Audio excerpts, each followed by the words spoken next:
Sveiki, čia ir vėl Vytautas iš Klauskite LT. Šiandien aš jums parodysiu, kaip reikia valdyti kompiuterį, kuris yra lokaliame tinkle su VNC. Aš jau turiu ant savo pagrindinės mašinos susinstaliavęs Ultra VNC viewerį. Ir štai čia yra mano virtualus kompiuteris, kurį aš bandysiu užvaldyti. Abu šie kompiuteriai yra lokaliame tinkle. Jų IP adresai yra skirtingi. Taigi šitas yra 192.168.0.14 ir mano bus adresas 0.4. Taigi viename kompiuteryje mums reikės VNC viewerio, štai čia, ir šiame kompiuteryje mums reikia parsisiųsti VNC serverį. Keliaujame į uvnc.com svetainę, Downloads, Ultra VNC ir štai čia apačioje Ultra VNC. Parsisiunčiame, sutinkame, Download ir susinstaliuojame Ultra VNC programą. Yes. Pirmas langas Next, sutinkame su taisyklėmis, Next. Šiame lange galime susinstaliuoti serverį ir viewerį. Paliekame viską kaip yra. Serveris reikalingas yra tam, kad galima būtų valdyti būtent šį kompiuterį, o vieweris tiesiog, kad galime būtų prisijungti prie kito kompiuterio.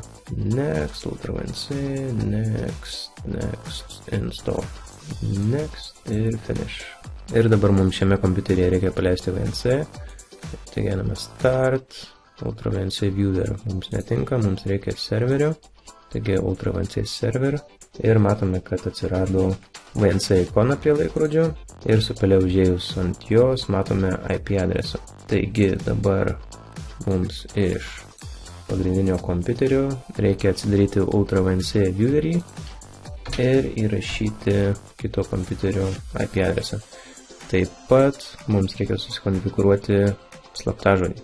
Spaudžiame dešinį ant VNC ikonos, Admin Properties ir įrašome slaptažodį. VNC slaptažodis.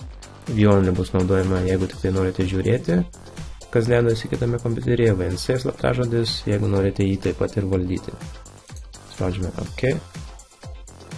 Taigi uždarome šią mašiną. Atsidarome Ultra VNC viewerį ir įrašome IP adresą ir spaudžiame Connect. Įrašome slaptažodį. Logon. Ir matome dabar mes esame prisijungę prie kito kompiuterio, kuris yra lokaliame tinkle. Galime atsidaryti VirtualBox, virtualią mašiną. Štai čia yra virtuali mašina, o čia yra VNC. Jeigu aš ką nors atidarysiu, matome, kad tas pats vyksta abiejose mašinuose. Tai štai tiek. VNC yra labai patogi programėlė valdyti kitus kompiuterius ar serverius savo lokaliame tinkle. Kito kompiuterio per internetą su šia programa neina valdyti, nebent turite VPN. Šiai pamokėlė štai tiek. Jeigu turite klausimų, būtinai palikti juos komentaruose. Nepamirškite paspausti like ir subscribe. Iki.